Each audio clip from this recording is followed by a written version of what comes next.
I just grabbed an umbrella on my way out, and somehow ended up bringing the school's prettiest girl home. I just wanted to let her wait out the rain, but that same night she started tutoring me. She even ended up sharing my bed and just kept getting more and more attached. One rainy evening on my way home, I couldn't stop replaying the moment Liu Xin rejected me. I figured, whatever, I'll just leave her alone from now on. Then out of nowhere I spotted a girl sitting on some steps nearby, her uniform soaked through. She looked like a total mess.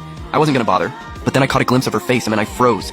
Her eyes went wide too. We were both just stunned. We stared at each other for a few seconds before I snapped out of it. I spoke up, and ran, what are you doing out here? She looked down and muttered, none of your business.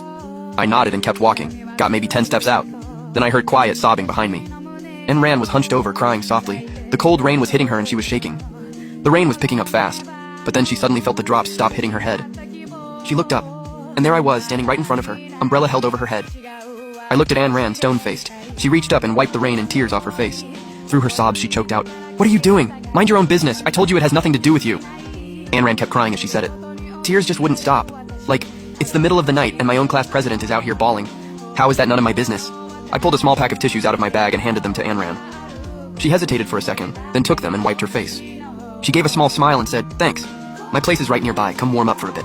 Said it and immediately reached out and pulled her up off the steps. Ayn Rand jumped. Hey, wait, what are you doing? Let go, I'm not going! She struggled a bit, but my grip was way stronger than she expected. She had absolutely no leverage. Look, anyone would step in here. It's not like I make a habit of minding other people's business. Ayn Rand gave up fighting. She was too drained and she quickly realized there was no breaking out of my grip. A little while later, I got us to my front door and let us in. Ayn Rand just stood frozen at the entrance, totally unsure what to do. I glanced back, sighed, grabbed her arm, pulled her inside, and shut the door behind us. The second the door clicked shut, and Rand's heart started racing, she even felt a flash of fear. I grabbed a pair of slippers, dropped them in front of her, and headed to my room. Ayn Rand stood there thinking it over, then put on the slippers and walked into the living room.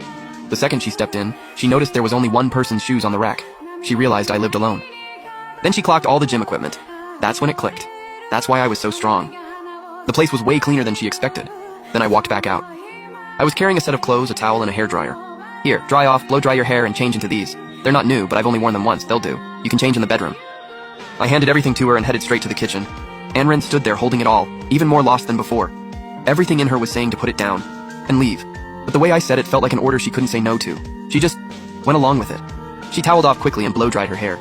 Changed in the bedroom, first time Ayn Rand had ever worn someone else's clothes. Her face went red instantly. She kept asking herself, what am I even doing right now? I actually followed a classmate back to his place. Wearing his clothes. Am I seriously going to sleep here? No, I'll warm up and then go. Ayn Rand opened the door and walked out, and caught me coming out of the kitchen.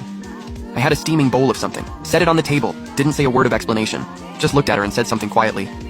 Before Ayn Rand could even respond, I came back with a glass of hot water. Set it on the little table, along with 2 pills. Once everything was set, I stepped to the side, didn't say another word to Ayn Rand. Ayn Rand sat down at the little table feeling all kinds of things. Her first instinct was definitely to refuse.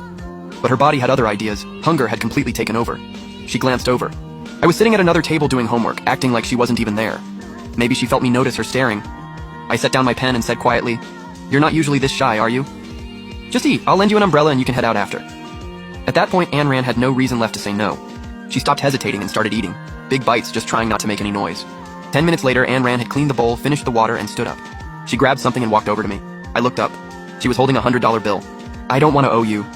I looked her in the eye. She was dead serious. I didn't take it. Turned back to my test paper and said, if you don't want to owe me, don't hand me money. Aren't you good at school? I don't get this problem. Teach me and we're even. What's the cash for? I tapped the question on the test with my pen, and Rand looked down, and it just slipped out. This? It's so easy. How do you not get it? Yeah, my bad. I just don't get even the easy ones.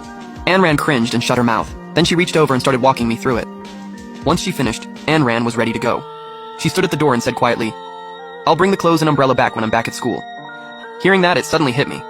And Rand hadn't been at school in days. She was Liu Xin's best friend, and Liu Xin had been in a bad mood because of it. That was probably why Liu Xin seemed so on edge when I confessed. And just like that, something felt off. I frowned and asked, let me ask you something. Do you actually have somewhere to go right now? Just like I figured, she froze. She just looked down and didn't say a word.